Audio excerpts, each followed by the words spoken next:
कौसल्या सुप्रजा रामपूर्वा सन्ध्या प्रवर्तते। उत्तिष्ठ नरशार्दूल कर्तव्यं दैवमाह्निकम्। उत्तिष्ठोत्तिष्ठ गोविन्द उत्तिष्ठ गरुडध्वज। उत्तिष्ठ कमलाकान्त त्रैलोक्यं मङ्गलं कुरु। मातः समस्त जगतां मधुकैटभारेः। वक्षो विहारिणि मनोहर दिव्यमूर्ते। श्री स्वामिनि श्रितजन प्रियदानशीले। श्री वेङ्कटेश दयिते तव सुप्रभातम्। तव सुप्रभातम् अरविन्दलोचने। भवतु प्रसन्न मुखचन्द्रमण्डले।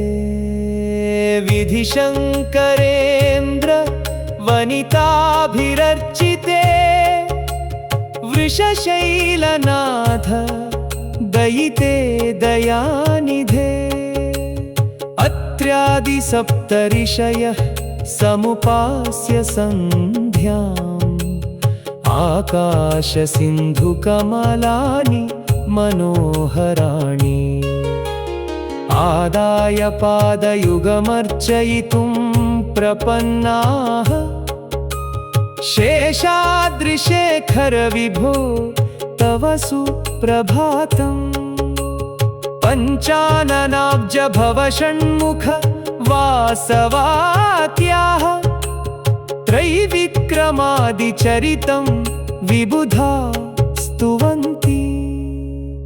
भाषापति पठति वासरशुद्धिमारात्।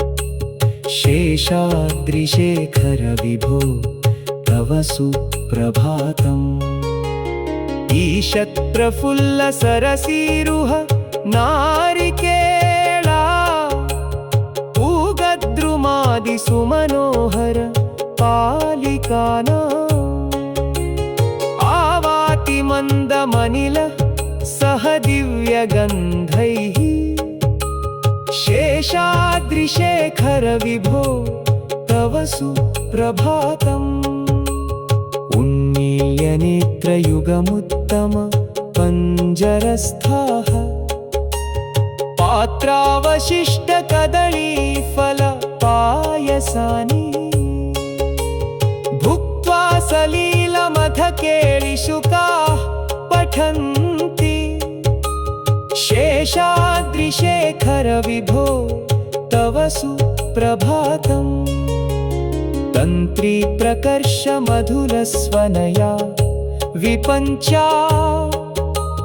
गायत्यनन्तचरितं तव नारदोऽपि। भाषा समग्रमसकृत्करचारुरम्यम्। शेषाद्रिशेखर विभो तव सुप्रभातम्। भृङ्गावळी च मकरन्दरसानुविद्ध। ऋङ्कारगीतनिनदै सह सेवनाय। निर्यात्युपान्तसरसीकमलोदरेभ्यः। शेषाद्रिशेखर विभो तव सुप्रभातम्। योषागणेन वरदाधिम धन्यमाने। घोषालयेषु दधिमं धनतीव्रघोषाः। रोषात्कलिं विदधते ककुभश्च कुम्भाः। शेषाद्रिशेखर विभो तव सुप्रभातम्। पद्मेशमित्रशतपत्र गताळिवर्गाः। हर्तुं श्रियं कुवलयस्य निजाङ्गलक्ष्म्य। भेरीनिनादमिव बिभ्रति तीव्रनादम्।